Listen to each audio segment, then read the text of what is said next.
You know, this was a really highly anticipated release for me. As a G1 collector, not getting the original RC was a real darn shame. The prototype looked really interesting, and it was able to avoid all the trouble of later RC figures involving being a hiker, robotic belly buttons. So imagine my cock when I heard the voices whispering about this. And frankly, what a perfect concept, allowing Missing Link to be able to expand beyond its initial confines of 80s updates.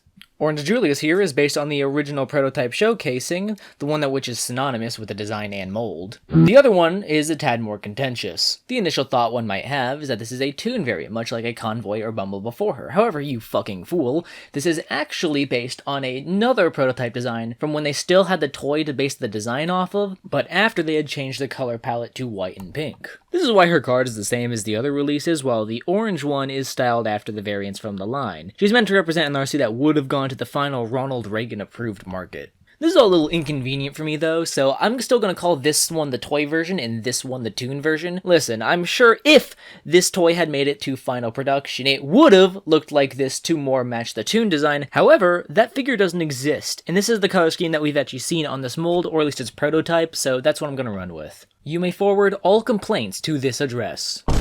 That's right, a whopping 38 years, the current year is 2025, we are nearing 2026, the Transformers movie was 38 years ago. If you were 10 when Transformers came out, you're 50 years old now. G1 has finally graced us with its first female figure of its line. After it ended.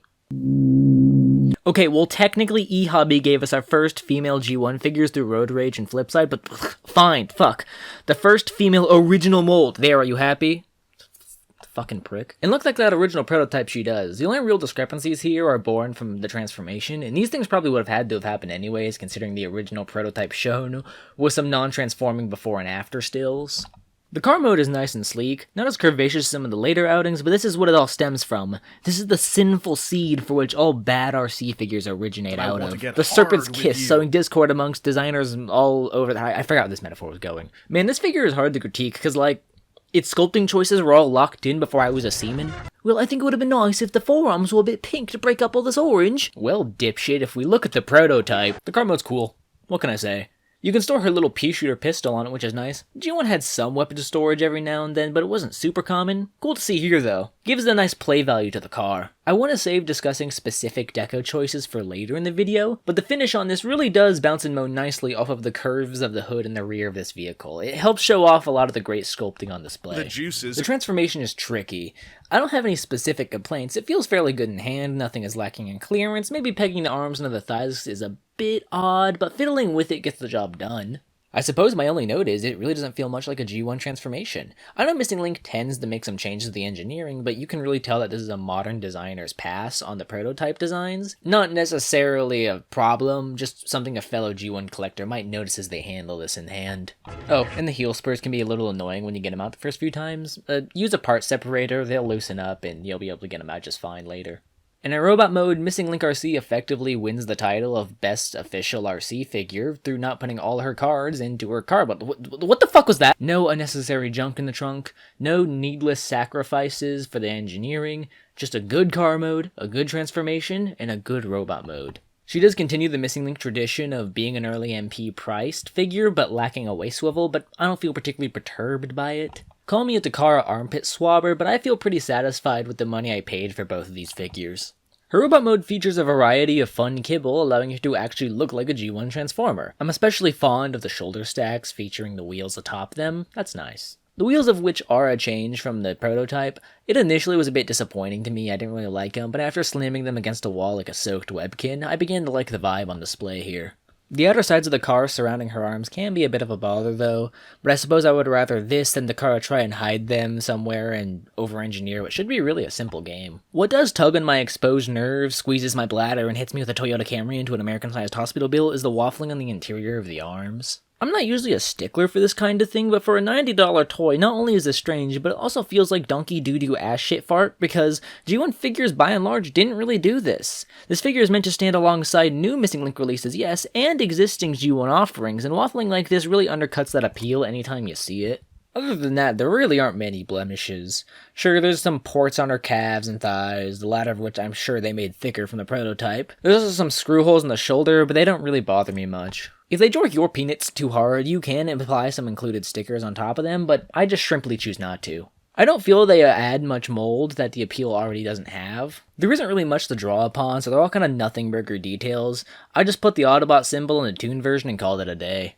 The articulation is simultaneously great for the Missing Link line, but kind of subpar next to other generations, but that's not the metric we're using. Like you're gonna be posing these fuckers anyways. Listen, I know one of these girls is gonna be sitting in an A stance on your shelf, and that's fine. It's okay. Listen, this is a safe space. Legs can do the things you want them to, ankle tilt is nice but firm, no waist swivel as aforementioned, but I don't personally mind, and the head is on a satisfactory hinge swivel. Finally, a Missing Link figure that can actually look up. You would think this would be more common, and the arms are pretty disappointing with only a little over 45 degrees out. I wish we were able to get some hot rod shoulders here, or maybe another joint inside the tower to allow for 90 degrees. Kind of similar to what Cordon had. No wrist swivel or opening hands, but that's fine. I don't really think she needs that. Partially because what the hell is she even going to hold? Both figures come with their blasters, and I do appreciate that they're unique little shitter pistols. The Toon one comes with this girly. I know this is from the animation, the MP had a pretty similar gun. The toy gun might be from something, but the reference isn't hitting me. Sorry, check the wiki, I'm sure it's there. Listen, alright, don't shit on my doorstep. I know G1 figures and by extension their Missing Link counterparts tend not to come with too much, but the original G1RC also didn't come with a fucking release. Why not give this figure extra playthings? I would have gotten on my hands and knees and given my soul to Primus myself if she was able to come with a Gatling gun like the iGear weapon specialist. At least give her a pair of guns the dual wield. At least to the left field saving grace is because her handholds are similar size to other G1 figures, you can have her holding some of the guns and accessories from those. It's not a perfect science, but I was at least able to get her holding Astro Train's big Daft gun. That's gotta count for something. I do appreciate how the toy gun has this cool, nice, off-gray Nostalgia Critic Season 7 wall shade color to it. It pairs well with the rest of the paint on this release. The toy and main deco that I imagine you hungry girls and gals, not to be confused with the hungry hippos, will be swiping up in your maws, features the most scrumptious soft pinks and most darling of hot oranges out there. There's a slight inconsistency between the orange, and I know not because it's apparent in person, no, it's actually quite hard to tell in hand, but it's only because of my phone's fuck-ass white balance, and it keeps exaggerating the difference. It's making me more aware of it because my shitter phone is just gaslighting me. The techno-dystopia is here, and it's coming from my throat. I think my favorite part is the darker cyan wheels. They accent the whole color scheme so well. I'm so joyous and jolly to have her alongside my collection, alongside her aching companions. Another point of intrigue on the deco is these spots of soft red across the body. It's especially nice on the head where it becomes the main source of contrast against the orange. I originally thought that the red on the thighs must be a alt mode thing, a part of the transformation, but nope, it gets hidden in the car mode. Hello there, random spots of red. Hello, Daniel! The car mode frankly feels more cohesive in these colors. The red stripe running from the interior to the back is really nice, especially those graphic spots on the side. They are so yummy in my tummy. Back in 2021, I had someone mail me boxes of cat toys for my cat, and amongst them were preserved parts of a rabbit, you know, a foot, tail, like mystery pieces that I couldn't identify. Anyways, I took them away. I thought it was morose, and I didn't want my cat playing with them. I hid them away, and I kind of forgot about them for a few years, and I checked on them the other day, and apparently they were poorly preserved because they were falling apart. It was just ash and fur. Frankly, it's what I imagine cracking open a centuries-old, like, coffin to be like. Let me level with you. I did not think I was going to be this into the Toon version. I thought the toy deco would be my easy favorite and this would stay in car mode and be like my $90 pocket toy to, you know, fiddle with on the go. However, once I had them out of the box, I found myself playing with the Toon version more, photographing her more. Of the two, she's been my desk toy since I got her. She has a really satisfying balance of pearlescent whites and passionate pinks, and this more soft, cushiony pink that's scattered around the body really helps tie the whole deco together. I personally have to thank the person whose decision it was to add that one stripe of that pink to the arms to break it up. The goodness carries into the car mode too. The white stripe going around the back under the whole pink swoosh thing might be better than the red stripe in my opinion. But I'm not huge in these gray sides. I don't think I like the gray on the forearms too, and I wish maybe this could have been maybe a white or a secondary shade of pink, but once again, the colors were locked in before the towers fell. What can you do? The guns are blast effect compatible, by the way. The clever COG observers with eyes out there might have noticed that each variant features their own unique head sculpt as well. The toy head, based off that prototype, sports sharp cheekbones with a well-defined jawline and a straight nose with angular eyes. She fits right at home with figures like Blur and Galvatron from the 86 line.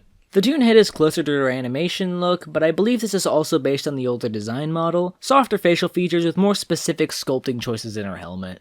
While I have said that if RC had gotten the final release in 86, I do think it would have been closer to the Toon version.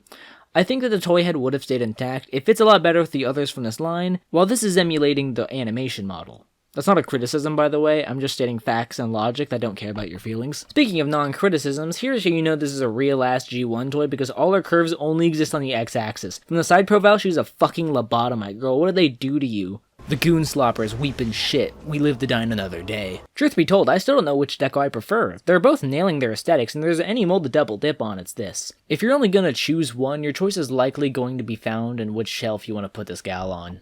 For some comparisons, here she is next to some 86 bots I got lying around. Obviously, she's going to fit in just swell with them. This is her people, her crowd, her polycule, and I think both versions are going to move well. For some additional comparisons, here she is next to some earlier G1 figures, and I sway on which deco I think looks nicest with them. I'm kinda leaning to how the toy deco contrasts with them. It's got real Blur standing next to Soundwave vibes. You get it or you don't, I'm not explaining it to you. Now, if you're the adventurous type who doesn't mind getting a little dirty and going against what's normal, here she is next to some Modern Generations figures.